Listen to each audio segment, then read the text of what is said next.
16 de outubro de 1793. Uma carroça de madeira crua atravessa as ruas de Paris carregando a mulher mais odiada da França.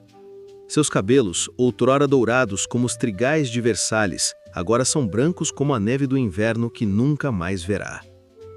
Maria Antonieta d'Autriche caminha para a morte carregando nas costas muito mais que seus próprios pecados. Ela leva consigo o peso de uma dinastia milenar, de um reino que desmoronou em suas mãos delicadas, de lírios reais que murcharam sob seu toque. Esta é a história de como uma princesa austríaca se tornou o símbolo da decadência francesa, de como uma rainha que nunca disse que comam brioches foi transformada no bode expiatório de 3 séculos de tirania real. 2 de novembro de 1755, Viena Imperial. Nasce uma menina destinada a ser peça em um jogo de xadrez europeu muito maior que qualquer vida humana. Maria Antônia Josefa Joana de Habsburgo-Lorena. Filha da imperatriz Maria Teresa da Áustria, a mulher mais poderosa da Europa, a pequena arquiduquesa cresceu acreditando que o mundo existia para servi-la.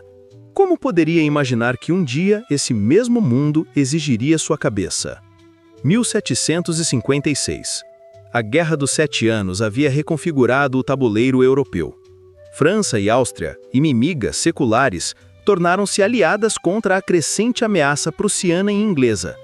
Essa aliança precisava ser cimentada, com sangue real. O casamento de Maria Antônia com o futuro Luís XVI não era a união de corações, era tratado de Estado escrito em cetim e diamantes. A arquiduquesa austríaca se tornaria rainha francesa, para garantir que Habsburgos e Bourbons jamais voltassem a se massacrar. Maio de 1770. Aos 14 anos, Maria Antônia cruzou a fronteira francesa e morreu simbolicamente. Renasceu como Maria Antonieta, Dauphine de França. Mas algumas mortes simbólicas são apenas o prenúncio de mortes muito reais. Ela deixou para trás sua língua materna, sua família, sua identidade. Mas trouxe consigo algo que se revelaria fatal: o desprezo aristocrático austríaco pela opinião popular. Versalhes recebeu Maria Antonieta como uma joia exótica em exposição. A jovem Dauphine austríaca trouxe consigo uma corte de etiqueta ainda mais rígida que a francesa, e infinitamente mais cara. Madame Deficit, assim a chamavam sussurrando pelos corredores. Cada festa que organizava, cada vestido que encomendava, cada capricho que satisfazia sangrava mais os cofres reais. Mas Maria Antonieta não via números em livros contábeis, via apenas o mundo mágico que havia sido criado para seu prazer pessoal. Versalhes existia para ela, por que deveria se preocupar com o seu custo?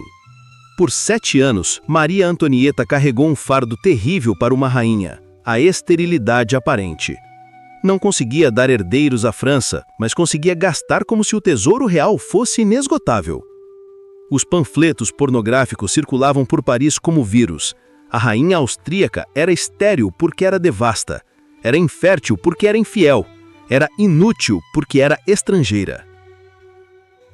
Cada mês sem gravidez real era uma vitória da propaganda anti-austríaca. Maria Antonieta estava sendo transformada em símbolo de tudo que havia de errado na França, antes mesmo de se tornar rainha. Enquanto Maria Antonieta brincava de pastora em sua aldeia artificial, pastoras reais morriam de fome nos campos franceses. Enquanto ela construía um teatro privado, teatros públicos fechavam por falta de público com dinheiro para ingressos. A França havia se tornado uma nação com 2 realidades paralelas: Versalhes, onde tudo era possível, e o resto do país, onde nada era possível. Maria Antonieta não era má, era apenas completamente desconectada da realidade francesa. Essa desconexão se revelaria mais letal do que qualquer maldade consciente. 1774. Luís XV morreu de varíola levando consigo os últimos vestígios da mística real francesa. Luís XVI e Maria Antonieta subiram ao trono de uma França já em crise profunda. A coroação de Maria Antonieta custou mais que o orçamento militar anual. Enquanto a França sangrava em guerras coloniais, a nova rainha gastava fortunas em diamantes e sedas. Ela havia se tornado a personificação de tudo que o povo francês odiava na monarquia: frivolidade, extravagância, desprezo pelos súditos. 1785, o escândalo que destroçaria para sempre a reputação de Maria Antonieta. O caso do colar de diamantes não envolveu apenas joias, envolveu conspiração, falsificação, prostituição e a destruição completa da dignidade real. Joan de Valois Saint-Remy, condessa de Lamotte, orquestrou o golpe mais genial da história francesa. Convenceu o cardeal de Rohan de que Maria Antonieta desejava comprar secretamente um colar de 1.600 diamantes. Uma prostituta disfarçada de rainha, um cardeal apaixonado e crédulo, um colar que valia mais do que palácios inteiros. Quando a fraude foi descoberta, Maria Antonieta estava arruinada, mesmo sendo completamente inocente. O povo francês havia decidido: se ela não havia roubado o colar, deveria ter roubado. Se não era culpada do crime, era culpada de ser o tipo de pessoa que poderia tê-lo cometido. L'Autrichienne, a austríaca. O apelido se espalhou por Paris como peste bobulhana. Maria Antonieta havia deixado de ser rainha da França para se tornar agente estrangeiro infiltrada. Cada crise francesa era culpa da rainha austríaca. Cada derrota militar, cada crise financeira, cada fracasso diplomático, tudo era conspiração de Viena, executada por sua marionete loira. 1789. A Revolução havia chegado a Versalhes como um tsunami de ódio acumulado. Maria Antonieta tornara-se o alvo preferencial da fúria popular, mais odiada que o próprio rei. Morte austríaca! Queremos sua cabeça! Os gritos ecoaram pelos corredores de Versalhes enquanto Maria Antonieta fugia descalça, em camisola, pelos corredores do seu próprio palácio. As mulheres de Paris haviam vindo buscar a rainha que simbolizava todos os seus sofrimentos. Não queriam apenas sua prisão, queriam sua destruição completa. Naquela noite terrível, a rainha da França descobriu o que era ter medo. Medo real, visceral, mortal. O medo de ser despedaçada por mãos que um dia haviam aplaudido sua passagem. Outubro de 1789 a agosto de 1792. Quase 3 anos de prisão dourada nas Tuileries. Maria Antonieta viveu como fantasma de si mesma. Rainha sem reino, majestade sem majestade.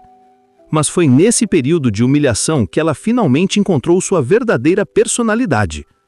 Longe dos excessos de Versalhes, Maria Antonieta se revelou mãe dedicada, esposa leal, mulher corajosa. Suas cartas para a irmã Maria Cristina revelavam uma mulher completamente transformada. Já não sou a Maria Antonieta de Versalhes. Sou apenas uma mãe que teme pelo futuro dos meus filhos. Junho de 1791. A última jogada desesperada da monarquia francesa. Se a família real conseguisse alcançar a fronteira austríaca, Maria Antonieta poderia retornar ao lar e voltar com exércitos para reconquistar o trono. Mas foram reconhecidos em Varennes por um mestre de correios que comparou o rosto de Luís XVI com uma moeda. A fuga fracassada transformou Maria Antonieta definitivamente em prisioneira, em traidora. Estamos perdidos, sussurrou Maria Antonieta quando as multidões o cercaram. Eram as palavras mais proféticas que já havia pronunciado. Outubro de 1793. Maria Antonieta enfrentou seus acusadores como fantasma de sua antiga grandeza. Cabelos brancos, vestido preto, dignidade inabalável diante da morte certa. As acusações eram absurdas: conspiração com inimigos da França, delapidação do tesouro público, corrupção da moral nacional. Mas o tribunal não julgava crimes, julgava símbolos. Maria Antonieta havia se tornado símbolo de tudo que a França revolucionária queria destruir. Sua culpa ou inocência eram irrelevantes. Sua morte era necessária. 16 de outubro de 1793, 12h15 da manhã. A lâmina da guilhotina cortou muito mais que um pescoço real. Decapitou o último símbolo feminino do antigo regime francês. "Coragem, madame! Coragem!" Foram suas últimas palavras ao carrasco cujo pé ela havia pisado acidentalmente. Mesmo diante da morte, Maria Antonieta manteve a educação aristocrática que a condenara. Quando sua cabeça rolou pelo cadafalso, levou consigo não apenas uma vida, levou o último vestígio de glamour real que a França jamais conheceria novamente. Os lírios reais da França murcharam para sempre. O reino que durou 1000 anos morreu com uma princesa austríaca de 37 anos. A morte de Maria Antonieta não trouxe paz à França, trouxe mais sede de sangue. Se uma rainha podia morrer, qualquer um podia morrer. A guilhotina havia provado seu próprio sangue e exigia mais sacrifícios. O terror que seguiu devorou revolucionários e contra-revolucionários com igual voracidade. Maria Antonieta havia sido apenas o primeiro prato de um banquete de morte que duraria anos. Mesmo morta, Maria Antonieta continuaria sendo odiada.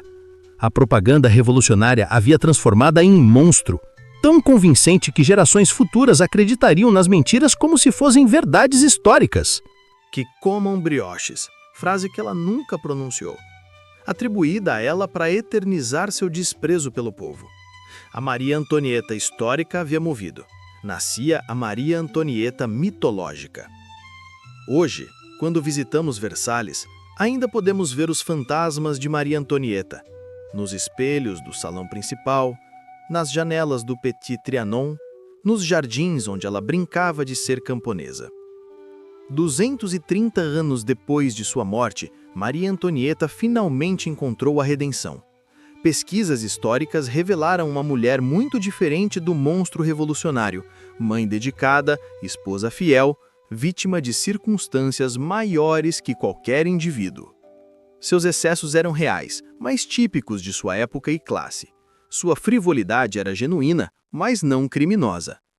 Sua desconexão da realidade francesa era total, mas não maliciosa. A tragédia de Maria Antonieta nos ensina uma verdade amarga sobre o poder. Quando uma sociedade está pronta para a revolução, procura símbolos para destruir. A verdade histórica se torna irrelevante diante da necessidade política. Maria Antonieta foi escolhida como bode expiatório não porque fosse mais culpada que outros, mas porque era mais visível. Estrangeira, mulher, extravagante, ela reunia todos os atributos que a tornavam um alvo perfeito. Em nossa era de redes sociais e cancelamento público, a história de Maria Antonieta ressoa com força aterradora. Como uma vida pode ser destruída por narrativas que escapam ao controle, como a verdade pode ser sufocada pela necessidade de encontrar culpados. A rainha guilhotinada em 1793 se tornou símbolo eterno de como sociedades em crise canalizam sua fúria em indivíduos específicos, culpados ou inocentes. Maria Antonieta morreu acreditando que era apenas uma mulher que havia nascido no lugar errado, na hora errada, com o nome errado. Ela estava certa. Sua verdadeira tragédia não foi ter sido má rainha, foi ter sido rainha de uma França que já não acreditava em rainhas. Os lírios reais murcharam para sempre com sua morte, mas sua história continua viva, lembrando-nos que detrás de cada símbolo político existe uma pessoa humana, com todas as fragilidades e contradições que isso implica.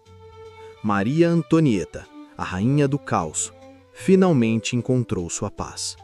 Não no trono de França, mas na compreensão tardia de uma história que aprendeu a separar a mulher do mito.